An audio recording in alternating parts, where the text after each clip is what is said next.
Hi friends, Amaran படம் மாபெரும் வெற்றி அடைஞ்சதால சிவகார்த்திகேயன் அவர்கள் மனைவியோட மதுரை கள்ளழகர் கோவிலுக்கு போயிட்டு தரிசனம் பண்ணியிருக்காரு. அதாவது சிவகார்த்திகேயன் அவர்களோட கெரியர்லயே அமரன் படம் ஒரு மிகப்பெரிய வசூலை பண்ணி இந்த வருஷத்தோட ஒரு முக்கியமான வெற்றி படமா அமைஞ்சது. ஸோ அதுக்காக கள்ளழகர் திருக்கோவிலில் அரிவாள் நேர்த்தி கடன் பண்ணியிருக்காரு. ஸோ ஃபேமிலியோட தரிசனம் எல்லாம் பண்ணிட்டு 18ஆம் படி கருப்பண்ணசாமிக்கு அரிவாள் நேர்த்தி கடனை பண்ணியிருக்காரு. அண்ட் கோவில்ல இருந்த ரசிகர்கள் மட்டும் இல்லாம பூசாரி எல்லாம் சிவகார்த்திகேயன் அவர்களோட செல்ஃபி எடுத்திருக்காங்க. ஸோ இந்த போட்டோ சோசியல் மீடியால வைரல். அண்ட் அமரன் படம் அடைஞ்ச வெற்றிக்கு தமிழ்நாடு ஃபுல்லா இருக்கிற அனைத்து கோவில்கள், சர்ச்சுகள், மசூதிகள்னு நேர்த்திக்கடன் பண்ணாலும் தகும். ஏன்னா படம் அந்த அளவுக்கு ஒரு அசுர வெற்றி. ஏன்னா டியர் 2ல இருக்கிற ஆக்டர்ஸ் 300 கோடி அச்சீவ் பண்றது சாதாரண விஷயம் இல்ல. அமரன் மூலமா டியர் 1க்கே ப்ரொமோட் ஆயிட்டாரு. நெக்ஸ்ட் ரிலீஸ் ஆகிற படங்களும் இந்த மொமெண்டமா ஃபாலோ பண்ணுச்சுன்னா கன்சிஸ்டன்டா ஒரு மிகப்பெரிய நம்பர்ஸை ஜென்ரேட் பண்ண முடியும். அதுக்கேற்ற மாதிரி அடுத்தடுத்து தரமான இயக்குநர்களை லைனப்ல வச்சிருக்காரு. நெக்ஸ்ட் படம் ஏஆர் முருகதாஸ் அவர்கள் பண்றதா இருக்கட்டும், தென் 25வது படமா சுதா கொங்காரா அவர்கள் பண்ற பிரம்மாண்ட படமா இருக்கட்டும், அதுக்கப்புறம் குட் நைட் இயக்குனரோட ஒரு படம் அண்ட் வெங்கட் பிரபுன்னு ஒரு ப்ராமிசிங்கான லைனப் தான் இருக்கு. அண்ட் தமிழ் சினிமாவில் ரஜினி அண்ட் தளபதிக்கு அப்புறம் பெரிய பாக்ஸ் ஆஃபீஸ் நம்பர்ஸை புல் பண்ற அளவுக்கு ஸ்டார் இல்லாம இருந்துச்சு.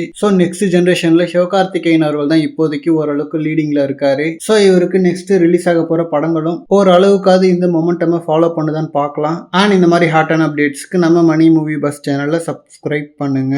தேங்க்யூ.